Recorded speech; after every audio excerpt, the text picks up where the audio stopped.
नमस्ते। G20 शिखर सम्मेलन नई दिल्ली में कामयाबी से पूरा हो चुका है। ढेर सारे लोगों की दुनिया भर के निगाहें इस शिखर सम्मेलन पे थी और भारत के तमाम लोगों की निगाहें इस शिखर सम्मेलन पे थी। इसकी कामयाबी के साथ संपूर्ण हो जाने पर लोगों पर बहुत खुशी और इस बात का सुकून है कि हमने एक अच्छा आयोजन होस्ट कर लिया। लेकिन आपके सामने कुछ सवाल बतौर नागरिक पैदा होंगे। मसलन, क्या आपको ये पता है कि इस शिखर सम्मेलन की आयोजन की कहानी क्या है? इसके लिए कोई अलग से ये जो प्रचार किया जा रहा है कि हमने कोई बहुत बड़ा तीर मार दिया था, इसलिए ये आयोजन हमारे देश में हुआ। इसके पीछे की कहानी क्या है? इसके पीछे की कहानी क्या है कि भारत ने इस शिखर सम्मेलन के आयोजन पर कितना रुपया खर्च किया? क्या आपको पता है कि तुलना के लिहाज से भारत का खर्चा बाकी देशों की स्थिति में कहां खड़ा है? इस शिखर सम्मेलन में कौन सी ऐसी चीज थी जिस पर दुनिया में बहस शुरू हो गई है? प्रेस कॉन्फ्रेंस क्यों नहीं हुई? इस शिखर सम्मेलन की उपलब्धियों का कोई बयान भारत के प्रेस के सामने क्यों नहीं आया? और एक खबर आपके सामने और महत्वपूर्ण है कि अमेरिकी राष्ट्रपति के साथ पत्रकारों का एक दल आया हुआ था और उसने भारत सरकार से यह मांग की कि हम शिखर सम्मेलन के दरमियान भारतीय जमीन पर अमेरिकी प्रेस कॉन्फ्रेंस, अमेरिकी पत्रकारों की अमेरिकी राष्ट्रपति और भारत के प्रधानमंत्री के साथ एक साझा प्रेस कॉन्फ्रेंस करना चाहते हैं, मगर उसकी इजाजत नहीं दी गई। इसकी भी कोशिश की गई कि अमेरिकी राष्ट्रपति का ही प्रेस कॉन्फ्रेंस करा लिया जाए और प्रेस कॉन्फ्रेंस नहीं हो पाई। और फिर अमेरिकी राष्ट्रपति का आज एक बयान आ गया है जो उन्होंने वियतनाम में दिया। इस बयान के मायने क्या हैं और इस पूरे प्रकरण से भारत की छवि कहां खड़ी है और गोदी मीडिया उसे क्यों नहीं दिखाना चाहता है, मनु स्ट्रीम मीडिया? आज की वीडियो में इन सारे विषयों पर हम बातचीत करेंगे। सबसे पहले एक बात आज करने का हमारा मन है। पहली बात कि कभी आपने इस बात को सोचा है कि आपके सामने एक प्रचार किया गया कि G20 सम्मेलन जो भारत में आयोजित किया गया था, यह कोई बहुत बड़ी उपलब्धि से खुश होकर या कोई बहुत नसीब वाला प्रधानमंत्री इस देश में प्रधानमंत्री बना हुआ है, इस बात से लहालोट होकर G20 देशों ने यह तय नहीं कर दिया था कि इसका सम्मेलन नई दिल्ली में होगा। ये एक रूटीन वर्क था और उस रूटीन के जरिए उसका सम्मेलन दिल्ली में हुआ था। पहला सम्मेलन इंडोनेशिया में, फिर जापान में, अर्जेंटीना में, जर्मनी में, चीन में, ऑस्ट्रेलिया में, लगातार ये सम्मेलन रूस, फ्रांस, कनाडा, इन सारी चीजों के देशों में ये सम्मेलन होते चले आए थे। और इसकी थीम लाइन थी वसुधैव कुटुंबकम, यानी दुनिया एक परिवार है। और इसके बाद ये सम्मेलन अब ब्राजील में होने जा रहा है।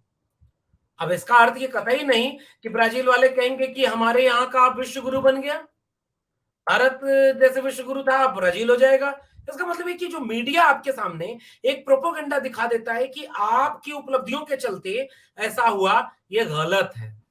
अब एक दो आंकड़े आपके सामने रखना चाह रहा हूं। G20 समिट 2023 में दिल्ली में आयोजित इस महासम्मेलन का खर्चा केंद्र और दिल्ली सरकार दोनों ने मिलकर तकरीबन 4,000 करोड़ रुपए खर्च किए। शहर की मुख्य सड़कें, सरकारी इमारतें बड़ी बड़ी होर्डिंग से पटी हुई थी।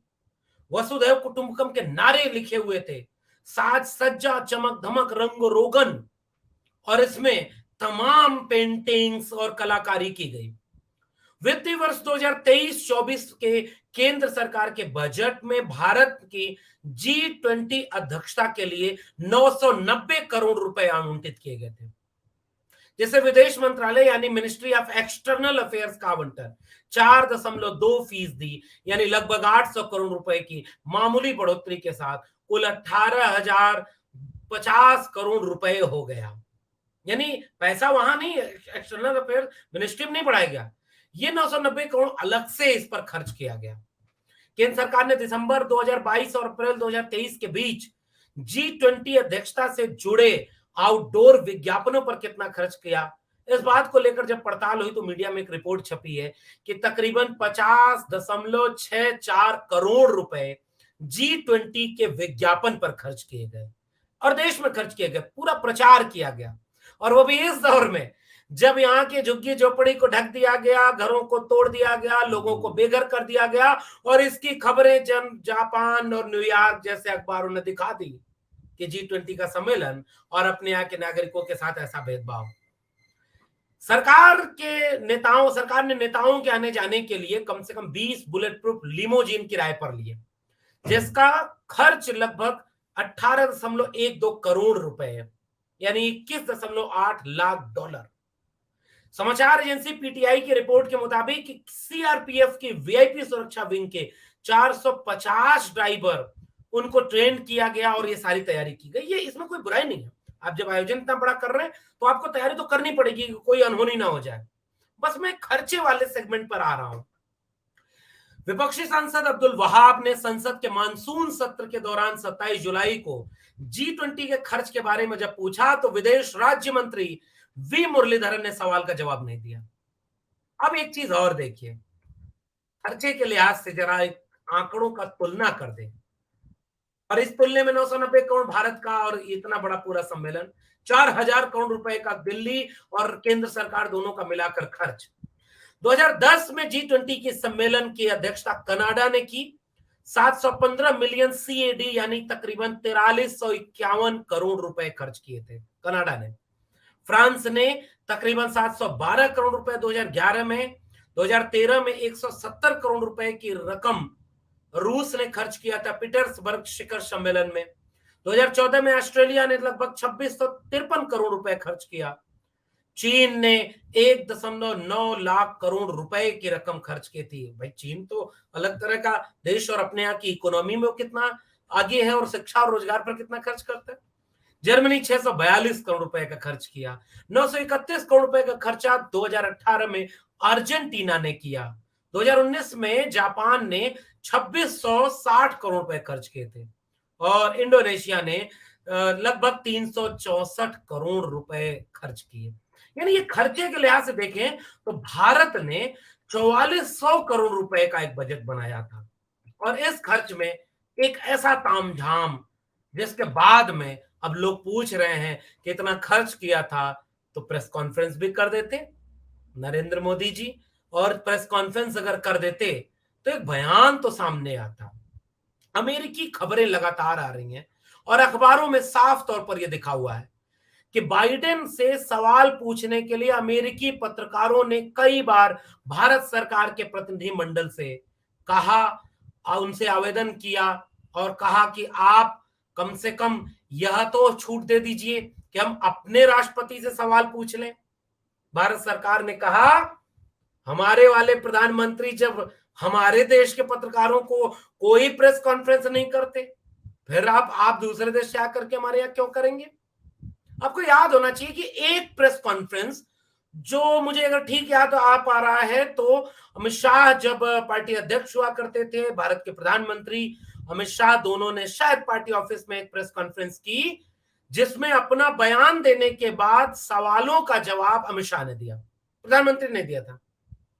मुझे जहां तक याद आ रहा है कि पिछले 9 साल में केवल वही एक पब्लिक इंटरेक्शन है भारत के पत्रकारों के साथ प्रधानमंत्री नरेंद्र मोदी का। विदेश में नरेंद्र मोदी गए तो वहां के कुछ किस्से ऐसे हैं कि तमाम 2-3 चीजों को लेकर के ऐसे सवाल पूछ दिए गए जिससे बड़ी किरकिरी हुई और साथ ही बयान जारी करने और पत्रकार के सामने आकर के डर था कि कहीं ऐसा ना बाइडेन बोल दें जिनको आओ भगत करने में हम इतना खुश हैं, इतना लगे हुए हैं। और कुछ गुप्त समझौतों का भी जिक्र आ रहा है, कुछ अमेरिकी सैन्य नियंत्रण का जिक्र आ रहा है। अभी मैं उसकी कोई पुख्ता जानकारी, चूंकि मीडिया पब्लिक डोमेन में नहीं है, लेकिन सामरिक समझौते इसकी खबर कुछ सूत्रों के जरिए आ रही है और कहा यह जा रहा है कि चीन पर नियंत्रण रखने के लिए अमेरिका भारत से जुड़ना चाहता है और वो एक बड़े समझौते की तरफ कई पत्रकारों ने इशारा किया है।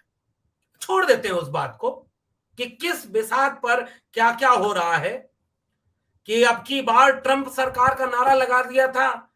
सामरिक रिश्ते में भारत के प्रधानमंत्री ने पहली बार किसी दूसरे देश में जाकर के दूसरे देश के प्रधानमंत्री के चुनाव, राष्ट्रपति का जो चुनाव हो रहा था उसमें प्रचार करने लगे। तो सामरिक रिश्तों में जो तनाव, लेकिन फिर भी कोई देश चाहता है कि उसके विदेशी रिश्ते मजबूत हों। मगर गौर करिए, G20 का सम्मेलन पूरा होता है, दूसरे दिन बारिश होती है, लबालब पानी भरा रहता है, पता नहीं उसकी क्रेडिट कौन लेगा कि भाई एक दिन बारिश हो गई। और बारिश भी ऐसी हुई कि प्रियंका गांधी ने तो ये कह दिया कि भगवान भी कह रहा है, प्रकृति भी कह रही है, अब तो अहंकार कम कर दो, तुम्हारे ऊपर देखो कैसे कैसी चीजें लाद दी रही। और ये प्रधानमंत्री का भाषण अगर आपको याद हो, मैं नसीब वाला हूं जी, इसलिए पेट्रोल डीजल के दाम कम कर देता हूं। तो ये तमाशे के बीच, इतने करोड़ों करोड़ रुपए के आयोजन के बीच कोई देश अपनी उपलब्धि क्या हासिल करता है? क्या उपलब्धि ये कि अपने देश में प्रेस कॉन्फ्रेंस नहीं करने दिया तो वियतनाम में जाकर अमेरिकी राष्ट्रपति जो बाइडेन ये बोलते हैं कि मैंने पीएम मोदी से मानवाधिकार और मीडिया की आजादी पर बात की। मैं पढ़ना चाहता हूं जे बाइडेन ने क्या बोला है, इसको गौर से समझिए और सोचिए कि इस देश की मीडिया इस बात को क्यों नहीं बता रही है लोगों को। आप किसी देश की 75 साल की आजाद भारत की उपलब्धि का सेहरा किसी एक व्यक्ति के ऊपर बांध करके मोदी मोदी करके गाना तो गा रहे हैं, लेकिन जरा एक सवाल अपने देश के हुक्मरान से क्यों नहीं पूछे कि जो बाइडेन के पत्रकार जो उनके साथ आए थे वो लगातार भारत सरकार से ये गुहार लगाते रहे कि हमको एक प्रेस कॉन्फ्रेंस करने दो, वो नहीं हो पाया। तो बाइडेन वियतनाम जाकर के क्या बोले, पूरे खबर देखिए। द टेलीग्राफ के मुताबिक जो बाइडेन ने वियतनाम यात्रा के दौरान मीडिया से बातचीत की और कहा, मैं एक बार फिर प्रधानमंत्री मोदी और उनके नेतृत्व को G20 की मेजबानी के लिए धन्यवाद देना चाहता हूं। उन्होंने और मैंने इस बारे में चर्चा की है कि हम भारत और अमेरिका के बीच साझेदारी को कैसे मजबूत करना जारी रखेंगे। जो बाइडेन आगे कहते हैं, जैसा कि मैं हमेशा कहता हूं, ध्यान से समझिएगा, सुनिएगा इस वाक्य को, ये चारण भाट मीडिया, मनुस्ट्रीम मीडिया इस बात को आपके सामने नहीं ले आने की कोशिश करेगा। जैसा कि मैं हमेशा कहता हूं, जो बाइडेन का कोट देखिए, मैंने पीएम मोदी के साथ मानवाधिकारों के सम्मान, फिर से दोहरा रहा हूं, मानवाधिकारों के सम्मान और एक मजबूत और समृद्ध देश के निर्माण में नागरिक समाज और स्वतंत्र प्रेस की महत्वपूर्ण भूमिका के महत्व को उठाया है। गौर करिएगा, जब मानवाधिकार के सम्मान की बात हो रही है तो मुझे पूरा यकीन है कि प्रधानमंत्री नरेंद्र मोदी और उनके चाहने वाले अंधभक्त लोगों को मणिपुर में नंगी करके घुमा दी गई 2 महिलाओं के दृश्य आंख के सामने जरूर आने चाहिए। मटका छूकर मारे जा रहे दलित बच्चे, घोड़ी से उतारे जा रहे दलित दूल्हे, बड़े बड़े यूनिवर्सिटीज में सुसाइड कर रहे एससी एसटी ओबीसी कम्युनिटी के विद्यार्थी, लिंचिंग का शिकार और दंगे की भेंट चढ़ रहे इस देश के नौजवान, और मंदिर मस्जिद के नाम पर लगातार इस देश के सांप्रदायिकता की आग में झोंकने का जो पूरा माहौल देश में है, ये मानवाधिकार विरोधी है।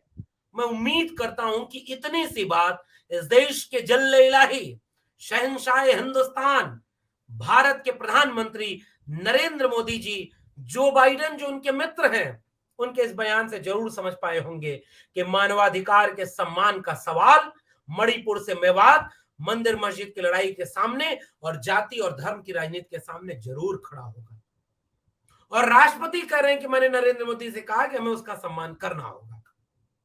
और दूसरा बिंदु, नागरिक समाज और मीडिया की आजादी, स्वतंत्र प्रेस। एक बार सोच कर देखिए, जिसको लेकर के इतना वो किया गया कि भाई ये कैसे होगा, मीडिया की आजादी का सवाल देश के बाहर जाकर के हमारे ही अतिथि रहे यूएस प्रेसिडेंट जो बाइडेन उठा रहे। इसका मतलब कि ऐसा तो नहीं कि भारत की मीडिया गुलाम हो चुकी है। जो बाइडेन ये कहना चाह रहे थे क्या? आप क्या सोचते हैं? और एक बार विचार करिए कि देश को लेकर के जो पूरा का पूरा हमारा विमर्श है, याद रखिएगा पुलवामा और सर्जिकल स्ट्राइक का के नाम पर 2019 के चुनाव में वोट किसने मांगा था? 2024 का चुनाव करीब आने वाला है। जो मंदिर के नाम पर वोट मांग सकता है वो G20 सम्मेलन के नाम पर भी वोट मांगेगा। और जिस देश में गांव कस्बों में सामान्य जनता रहती है उस तक एक व्हाट्सएप मैसेज जाएगा कि पता है G20 सम्मेलन क्यों भारत में हुआ? क्योंकि भारत में प्रधानमंत्री नरेंद्र मोदी थे। एक बार फोन मिलाकर उन्होंने सारे देश के प्रधानमंत्री के लोगों को, राष्ट्रपति को बोला कि भारत आओ। सब डरते डरते डरते भारत आ गए और इस पर पूरा वोट मरेगा। इस तरह के देश में आप रह रहे हैं। जिस देश में दैनिक भास्कर जैसा अखबार एक फेक न्यूज अपने फ्रंट पेज पर छाप देता है कि फिर से हो गई सर्जिकल स्ट्राइक, माफी नहीं मांगता है। तो ये सारा का सारा एक राष्ट्र की अस्मिता और उसके वजूद से जुड़ा हुआ आयोजन किसी एक नेता या एक पॉलिटिकल पार्टी के चुनावी रैली का भाषण और उस वोट लेने की मशीन में न तब्दील हो जाए। इसके पहले इस देश के नागरिक समाज को इस सवाल को पूछना चाहिए कि ऐसा क्यों हुआ कि जो बाइडेन जा करके वियतनाम में कह रहे हैं कि मैंने नरेंद्र मोदी से नागरिक समाज के सम्मान, मानवाधिकार के सम्मान और स्वतंत्र प्रेस यानी आजादी, मीडिया की आजादी की बात की। क्योंकि मीडिया, उनको भी पता नहीं, जो बाइडेन को पता चल गया क्या कि हमारे यहाँ की मीडिया अपने देश के प्रधानमंत्री का इंटरव्यू लेते हुए पूछती है आप थकते क्यों नहीं हैं? आप टॉनिक कौन सा लेते हैं? आप पर्स रखते हैं क्या? आप अब बिना सोए कैसे इतनी मेहनत कर लेते हैं? आप क्या हैं? आप अवतार हैं। हमारे देश की मीडिया जो ये इंटरव्यू ली होगी उस शायद ट्रांसलेट होकर के जो बाइडेन तक चली गई होगी। मैं कयास लगा रहा हूं, आप क्या सोचते हैं? स्वतंत्र प्रेस, मानवाधिकार के सम्मान की बात कहते हुए जो बाइडेन कौन सा इशारा कर रहे थे? और G20 सम्मेलन जिस पर इतना पैसा खर्च हुआ, जो अमीर देश थे उन्होंने तो अपनी अमीरी के साथ अपने गरीबों के साथ पैसा अमीरी पर खर्च किया। और जो देश इस तरह का है कि वो 80 करोड़ लोगों को 5 किलो अनाज पर आज भी गुलाम बनाए हुए है, वो रेवड़ी नहीं है। 5 किलो अनाज जो बट रहा है 80 करोड़ लोगों को, उसको कभी इस देश के नेता कहेंगे नहीं कि वो रेवड़ी है। मगर एक बार सोचिएगा, 4000 करोड़ से ज्यादा का बजट और उसकी उपलब्धि जाते जाते ये मिली कि आपका भारत मंडपम डूब गया एक बारिश में, और आपका जो सबसे बड़ा अतिथि था आपके देश से जाकर दूसरे देश में कह गया कि हमने मानवाधिकार के सम्मान और नागरिक समाज और स्वतंत्र प्रेस की हिमायती होने के लिए नरेंद्र मोदी जी से बात की। आप नागरिक हैं, आप एक बार विचार करिए कि G20 सम्मेलन से इस देश को क्या हासिल हुआ? क्या किसी के पॉलिटिकल एजेंडे को, किसी के चुनाव प्रचार के लिए बने बड़े बड़े बैनर पोस्टर को, अरे जाके देखिए ना दिल्ली की सड़कों पर चंद्रयान 3 के सफलता से उतरने पर बधाई किसको दी गई? नरेंद्र मोदी को। G20 सम्मेलन की कामयाबी की बधाई किसको दे दी जाएगी? नरेंद्र मोदी को। तो जो पानी में भारत मंडपम डूब गया और जो बाइडेन जाकर बाहर बोल गया, इसकी जवाबदेही और जिम्मेदारी किसकी होगी? आप नागरिक हैं, ठहर कर विचार करिएगा। फिर मिलते हैं किसी और वीडियो में किसी और टिप्पणी के साथ। तब तक के लिए बहुत बहुत धन्यवाद।